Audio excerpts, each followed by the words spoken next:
I've come to notice that many people have this idea that racial categories are static and rigid, and that the most popular interpretation of that racial category is the true definition of that category. But this is not the case. Racial categories, past and present, have always been flexible and nuanced, and have had different definitions depending on many variables. Everybody seems to understand this when we say that the category white is different in America than it is in Latin America. We also understand that white has changed over time.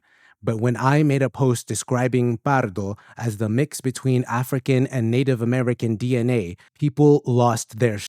And despite my efforts to justify my definition, they insisted I was wrong and that they were right. Well, I've brought receipts. So now let's examine the Pardo identity.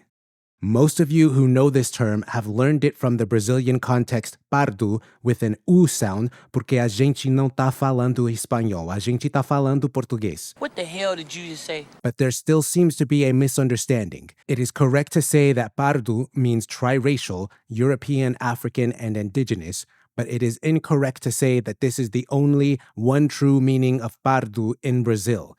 I've spoken to many Brazilians about this and trust when I tell you that many of them are not even sure what pardo means. So, in this circumstance, we are going to refer to the definition of pardo according to the Brazilian government agency IBGE, Instituto Brasileiro de Geografia e Estatística. Now, as a disclaimer, I am not implying that a government's view of race is the final authority. In fact, I believe in most circumstances we should have no respect for the government's views on race, because their view is inherently based on politics and power, and not on truth or empirical facts. I'm merely citing the government's view in this situation to give us a starting point to orient ourselves, since there is already confusion within Brazil about who is and is not pardo. The IBGE website doesn't list the definition of pardo anywhere, so we'll be referring to Brazilian news sites who refer to the IBGE's definition. The first site defines pardo as anyone who identifies as a mixture of two or more colors/races, including white, black, and indigenous. The second site defines pardo as any person that is mixed race. It also lists different types of pardos, such as those that descend from black and white people, those that are children of whites and Indians, and those children of blacks and indigenous. So as you can see in Brazil, mulattos, pardos, and what we would call mestizos in Spanish America would all fall under the pardo umbrella. So it is safe to say that pardo in Brazil merely means mixed race. Now, this still doesn't prove my claim that pardo specifically also means African and indigenous. I'll provide the evidence for that claim here shortly. But it is necessary for all of us to make sure we fully understand pardo in the modern Brazilian context, since it is the most popular usage of pardo. But we also have to take into consideration the historical Brazilian context, when pardo and even mulatto were far more flexible than they are today. Citing the book Slavery in Brazil by Herbert S. Klein, the term pardos, or mulattoes, refers to persons of mixed African and European, or even African and Amerindian or Asian background. So even in historic Brazil, pardo was used to refer to people mixed with African and Native American ancestry. Now, this supports my argument from the colonial Portuguese perspective, but the meat of my argument comes from the colonial Spanish perspective. In the Viceroyalty of New Spain, modern-day Mexico,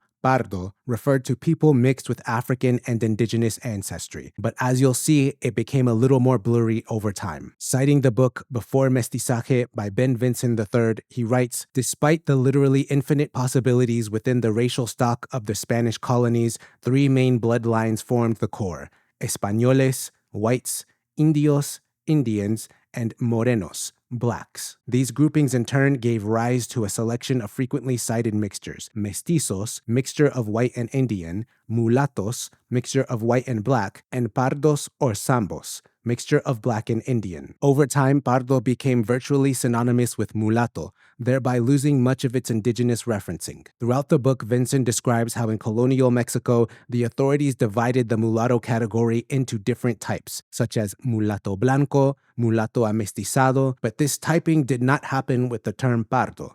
He says, at least in Mexico, pardo was arguably a less closely governed term than mulatto. The various permutations of mulatto were designed to capture specific phenotypic characteristics and variances, but pardo was not frequently used this way. Occasionally, though, one did encounter terms like pardo mulatto, which conflated the two categories, or indio pardo, which was intended more as a comment on African strains found in native bloodlines than a modifier of pardones. Vincent then goes on to describe how pardo evolved over time. While the pardo designation probably first surfaced in Mexico to describe the offspring of blacks and mulattoes with Native Americans, the term quickly came to signify a blanket category for miscegenated blackness, designating all types of mixture, but usually without measuring any degree of hybridization. Also, many pardos in Mexican colonial society were free, giving rise to the commonplace term pardo libre. Pardo may have been a preferred euphemism in the 18th century for blackness. This was partly because of its relative disassociation from slavery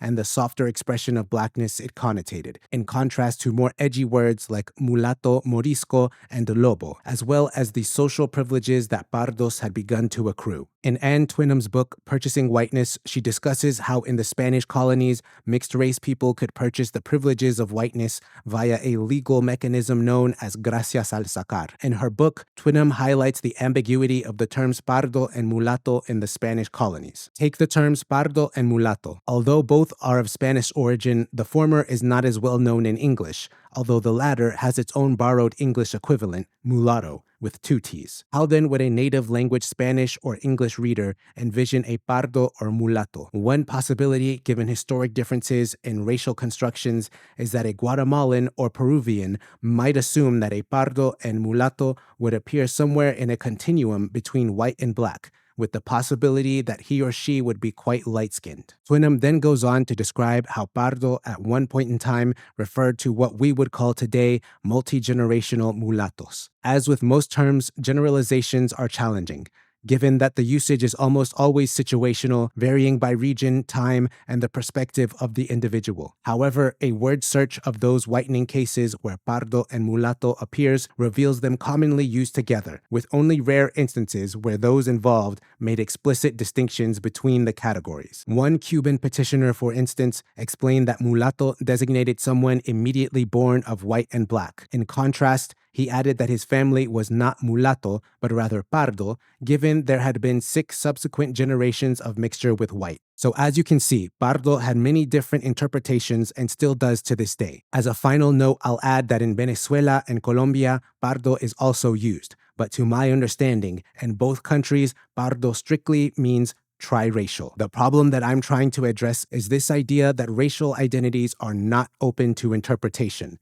They are, and the interpretation of these identities in your country or region are not the one true interpretation. They are not the objectively true way to view these racial identities. You also cannot ignore historical interpretations of racial identities because you are in fact using them as a foundation for your modern interpretation. There is never going to be a worldwide consensus or even a nationwide consensus on how to define certain racial identities. That's not how any identity works. How many times have we heard about what a true Christian is, or what a real man is? Identities mean different things to different people, and sometimes even within the same community. The sooner we accept that, the better.